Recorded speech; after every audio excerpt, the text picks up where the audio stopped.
ఓం గం గణపతయే నమః. వాగర్ధావివ సంపృక్తో వాగర్ధ ప్రతిపత్తయే జగతః పితరో వందే పార్వతీ పరమేశ్వరో ఉమాశంకర స్వామినే నమో నమః.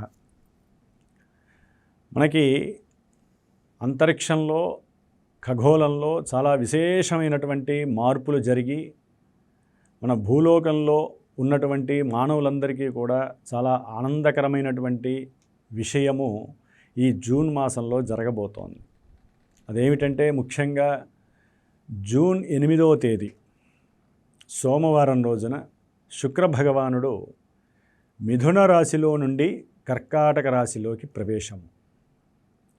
అలాగే ఆల్రెడీ జూన్ 2వ తేదీన ఉదయాన్నే కర్కాటక రాశిలోకి ఉచ్చస్థాన స్థితగతుడై ఉన్నటువంటి గురువు సొంత నక్షత్రంలో ఉండి మరి ఇప్పుడు ఈ ఇరువురి యొక్క కలయిక కర్కాటక రాశిలో సౌఖ్యస్థానంలో ఈ గురువు మరియు శుక్రుడు ఈ ఇద్దరి యొక్క కలయిక ఎన్నో విశేషమైనటువంటి సౌలభ్యాలని అఖండమైనటువంటి ధనప్రాప్తులని కూడా కలుగజేస్తూ గృహయోగాదులు, విద్యాలాభాభివృద్ధి, ఉన్నతమైనటువంటి వాహన యోగాలని, సత్సంతాన వృద్ధులని, ఆర్థికపరమైనటువంటి ఎదుగుదలని కూడా కలుగజేసేటటువంటి పరిస్థితి కలుగుతోంది. ఎందుకంటే గురుడు ధనకారకుడు, శుక్రుడు ఆయన లక్ష్మీకారకుడు. ధనలక్ష్మీకారకుడు అయినటువంటి ఈ గురు శుక్రుడు చంద్రుడు అంటే శ్రీమాత అమ్మవారి యొక్క లక్ష్మీదేవి యొక్క సోదరుడు అయినటువంటి చంద్రుడి యొక్క సొంత రాశిలో మరి ఈ కర్కాటక రాశిలో ఈ గురు శుక్రులు ధనలక్ష్మీ యోగాన్ని వారు పట్టి అందరికీ కూడా ఇవ్వబోతున్నారు. మరి లెక్క ప్రకారం అయితే జ్యోతిష్య శాస్త్రరీత్యా గురుడు దేవతలకి మహానుభావుడు మరి మంత్రిగా ఉంటూ దేవతలందరినీ కూడా ఫలానా ముహూర్తంలో మాత్రమే మీరు ఈ పని చేయాలి, ఫలానా ముహూర్తంలో మాత్రమే యుద్ధానికి వెళ్ళాలి, అట్లాగే ఈ యొక్క సీట్లో కూర్చోవాలి, ఇట్లా ఎన్నో రకాలుగా దేవతలందరికీ కూడా గురువు ఎవరయ్యా అంటే బృహస్పతి. ఆయనే మంత్రి, ఆయనే సలహాదారుడు, ఆయనే జ్యోతిష్య శాస్త్రవేత్త. మరి శుక్రాచార్యులు ఈయన రాక్షసులకు గురువు. మరి ఈ ఇరువురు జ్యోతిష్య శాస్త్రంలో ఒకరికొకరికి శత్రుత్వం ఎక్కువ పడదు. ఎందుకని? గురువు జ్ఞానానికి ప్రతీక, శుక్రుడు మహానుభావుడు కామానికి ప్రతీక. ఈయన జ్ఞానాన్ని అన్వేషిస్తూ లోకజ్ఞానాన్ని అలవరుచుకుంటూ అందరికీ మంచి జరగాలి, మంచి చేయాలి అనేటటువంటి జ్ఞాన బుద్ధిని ప్రదర్శిస్తూ లోకాన్ని హితం పరంగా తీసుకెళ్ళేటటువంటి స్థితిలో ఉంటాడు ఈ గురుడు. మరి శుక్రుడు చంద్రరాశిలో ఉండి శత్రువుతో కలిసి ఉండి నేనేం తక్కువ, నేను అందరికీ కూడా భోగలాలసత్వం పైన ఆలోచనలు కలగజేస్తూ దాని పరమైనటువంటి కంఫర్ట్నెస్ అంటే సౌఖ్యాన్ని ఇస్తాను అని చెప్పి శుక్రభగవానుడు కూడా పోటీ పడుతూ ఉంటాడు. కాబట్టి ఈ యొక్క శుక్రుడు స్త్రీగ్రహమై గురుడు పురుషగ్రహమై కొంతమందికి సంతాన యోగ భాగ్యాన్ని కూడా కొన్ని రాశుల వారికి మేషాది మీనరాశిలో కొన్ని రాశుల వారికి యోగాలను కూడా కలుగజేస్తున్నాడు. కొంతమంది పారిశ్రామికవేత్తలకి విశేషమైనటువంటి వ్యాపార వృద్ధి, ముఖ్యంగా గోల్డ్ అంటే బంగారానికి సంబంధించి వెండికి సంబంధించి విపరీతమైనటువంటి ఆర్థిక వృద్ధి కలుగుతుంది. రేట్లు పెరగడం ద్వారా సేల్స్ బాగా పెరిగే అవకాశం ఉంటుంది. అట్లాగే వస్త్రాలకి సంబంధించినటువంటి బిజినెస్ విపరీతంగా పెరిగి అఖండమైనటువంటి ధనార్జన చేసే యోగాన్ని వ్యాపారస్తులు కలిగి ఉంటారు. అలాగే ఎంతోమంది న్యాయస్థానానికి పోటీ పరీక్షల్లో ఎవరైతే వ్రాసి ఉంటారో వారందరికీ కూడా మంచి పోటీతత్వంతో కూడినటువంటి జాబ్స్ రావటము, అనుకున్న దానికన్నా ఆర్థికంగా ఎదుగుదల కలగటము, విద్యార్థులకైతే కనుక విద్యా సౌలభ్యం కలగటము, కొంతమంది రాశులకి విపరీతమైనటువంటి ధనము ఆర్జనగా లభించటము, ఇలాంటివి ఎన్నో కూడా శుభసూచికాలు జూన్ 2వ తేదీన ప్రారంభమైంది. ఈయన అక్టోబర్ 31 వరకు గురుడు అదే రాశిలో ఉంటాడు. కాబట్టి మరి శుక్రుడు జూన్ 8 నుండి జూలై 4వ తేదీ వరకు కూడా గురుడితో కలిసి సంచరిస్తూ ఉంటాడు ఆ యొక్క రాశిలో. కాబట్టి ఈ గురు శుక్రుల యొక్క వైబ్రేషన్ థియరీ ప్రకారం సంఖ్యాశాస్త్రం అంటే వైబ్రేషన్స్ పరంగా సంఖ్యాశాస్త్ర రీత్యా 27 రోజులు ఎవరైతే గనక నక్షత్రపరంగా కానీ రాసుల పరంగా కానీ ఏది ఆలోచించకుండా ప్రతి ఒక్క ఇంట్లో ఈ గురు శుక్రుల యొక్క మరి గ్రహ కిరణాలు అంతరిక్షంపై నుంచి వెదజల్లుతూ ఉంటాయి. మరి వాటిని పట్టుకోవాలంటే మనకి వాటికి తగ్గ ఫ్రీక్వెన్సీ, ఆ గ్రహ కిరణాలని పట్టుకునేటటువంటి ఫ్రీక్వెన్సీ మన దగ్గర ఉండాలి అంటే ఒక స్తోత్రపరంగానో మంత్రపరంగానో అభిషేకపరంగానో లేకపోతే ఏదైనా ఒక హోమపరంగానో ఏదో రూపకంగా ఆ గ్రహ కిరణాలు వచ్చి మనకి టచ్ అయ్యే విధంగా మనం ఏదో ఒక దైవ కార్యక్రమాలని ధార్మిక కార్యక్రమాలని మరి ఇవన్నీ చేస్తూ ముందుకు వెళితే కానీ ఆ యొక్క కిరణాలు మన మీద పడి లక్ష్మీ కటాక్షాన్ని మనకి పెంపొందింపజేయవు. కాబట్టి దాదాపుగా మినిమం ఒక 21 రోజులు 8వ తారీఖు జూన్ 8 నుంచి జూన్ 29 వరకు అంటే పౌర్ణమి ఏరువాక పౌర్ణమి వరకు కూడా ఈ 21 రోజులు గురు శుక్రుల యొక్క అనుబంధము గొప్పదనాన్ని మీరు పొందటానికి, ధనలక్ష్మి అమ్మవారి అనుగ్రహాన్ని పొందటానికి తప్పకుండా ప్రతి ఇంట్లో ఆవునేతితో 3 ఒత్తులు దీపారాధన, ఒకటి ఆరోగ్యం కోసం, ఒకటి కార్యజయం విజయం కోసం, ఎవరి ఏ కార్యక్రమం అనుకున్నారో ఆ కార్యం జయం కలగాలని ఆ దీపం చేస్తూ అనుకోవాలి. ఆరోగ్యం, ఇంట్లో వాళ్ళందరూ ఆరోగ్యంగా ఉండాలని ఒక దీపారాధన చేస్తూ అనుకోవాలి. ఇంకొకటి లక్ష్మీ కటాక్షం కోసం చేసుకోవాలి. ఈ విధంగా 3 ఒత్తులు కూడా లక్ష్మీ నారాయణులు, గురువు శ్రీరామచంద్రుడు లేకపోతే వెంకటేశ్వర స్వామితో సమానము.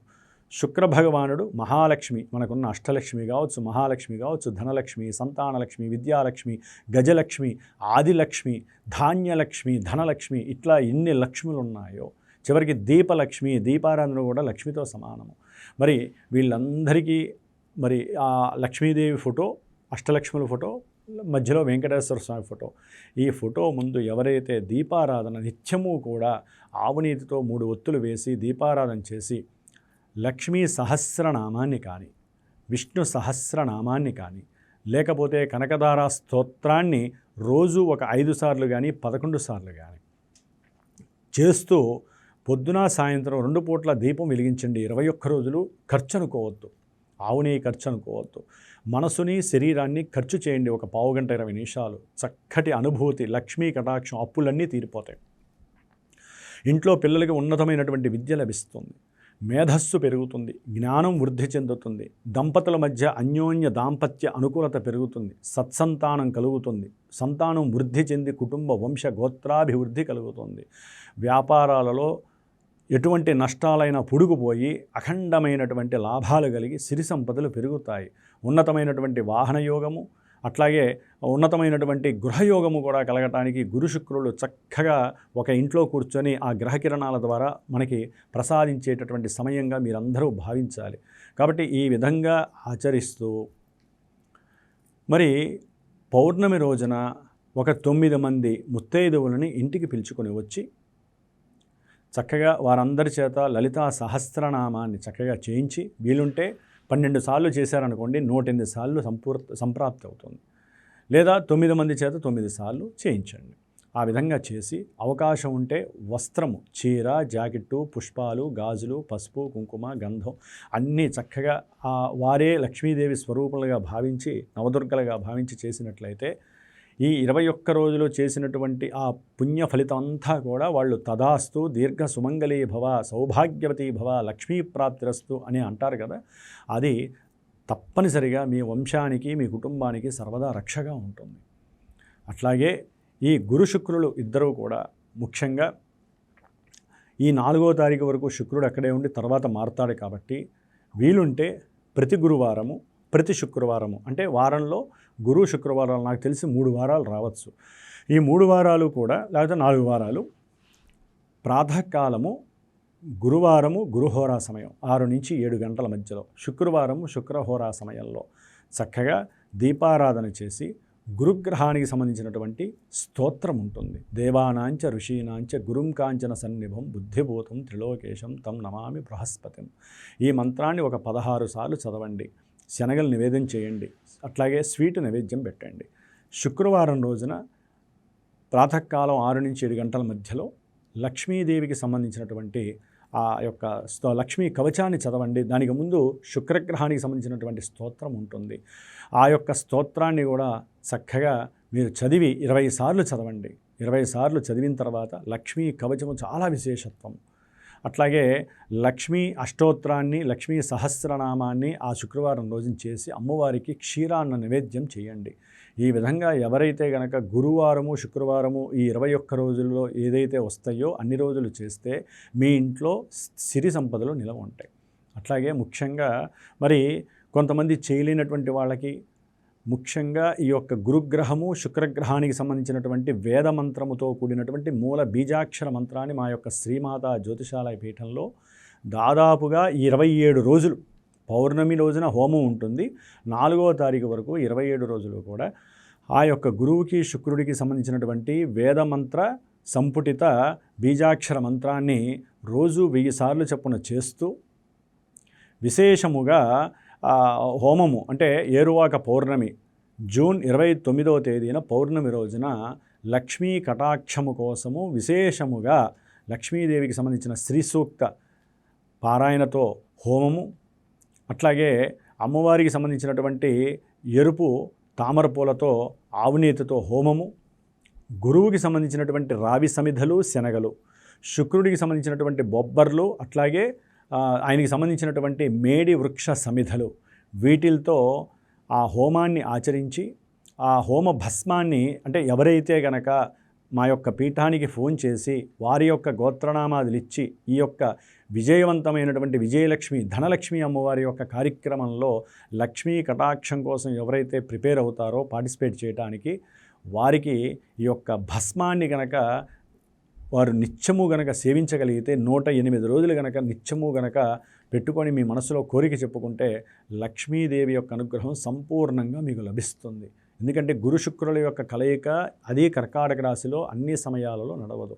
ముఖ్యంగా ఈ యొక్క కటాక్షము ఈ యొక్క ఇరువురి యొక్క కలయిక మేషరాశి వారికి, మిథున రాశి వారికి, కన్యారాశి వారికి, అలాగే తులారాశి వారికి, ఉన్నంతలో తులారాశి, అట్లాగే వృశ్చిక రాశి వారికి, మకర రాశి వారికి, మీనరాశి వారికి చాలా విశేషమైనటువంటి యోగాల్ని ప్రసాదిస్తోంది. కాకపోతే ఈ హోమంలో కానీ నేను చేసేటటువంటి ఈ యొక్క 27 రోజులు గురు శుక్రుల యొక్క లక్ష్మీదేవి ధనలక్ష్మి యొక్క పూజలో ఎవరైనా పార్టిసిపేట్ చేయాలనుకుంటే కుంభరాశి, వృషభ రాశి, కర్కాటక రాశి, సింహరాశి, తులారాశి, ధనస్సు రాశి ఈ రాశుల వారు ఆ నక్షత్రాల వారు కానీ తప్పకుండా సంప్రదించి ఈ యొక్క కార్యక్రమంలో చేసుకుంటే ఎవరైతే వివాహాలు కాక ఆలస్యం అవుతున్నాయో వివాహ యోగం కలుగుతుంది. అట్లాగే ముఖ్యంగా ధనలక్ష్మి కటాక్షం లేక ఎంత సంపాదించినా మిగలక ఖర్చు అయిపోతున్నాయో ఆ యొక్క ఖర్చు తగ్గి లక్ష్మీ కటాక్షం కలుగుతుంది. ఉన్నతమైనటువంటి గౌరవ మర్యాదలతో పాటుగా కీర్తి ప్రతిష్టలు పెరుగుతాయి. ఉన్నతమైనటువంటి గౌరవ మర్యాదలతో పాటుగా సంఘంలో మీరంటూ ఏంటో ఒక లక్ష్మీ స్వరూపుడిగా అమ్మవారు మిమ్మల్ని నిలబెడుతుంది. ముఖ్యంగా ఉన్నత ఉద్యోగ ప్రాప్తి కలుగుతుంది, గృహ వాహన ప్రాప్తి కలుగుతుంది. ఈ యొక్క హోమాదుల్లో పాల్గొన్నా లేకపోతే మీరు ఆ మంత్రాలతో పూజ చేసినా కూడా ఏదేమైనా నిత్యము 27 రోజులు ఒక మంత్రం చెప్తానండి. ఆ మంత్రాన్ని చక్కగా ఎవరైతే నిత్యము ఒక 1008 సార్లు చేస్తారో దీన్ని మించిన మంత్రాన్ని 1008 సార్లు మరి 27 రోజులు నేను చేస్తూ అట్లాగే లక్ష్మీదేవికి ప్రీతికరమైనటువంటి వేదమంత్ర బీజాక్షరాలతో కూడినటువంటి మంత్రంతో పౌర్ణమి రోజున హోమము ఇవి చాలా విశేషమండి.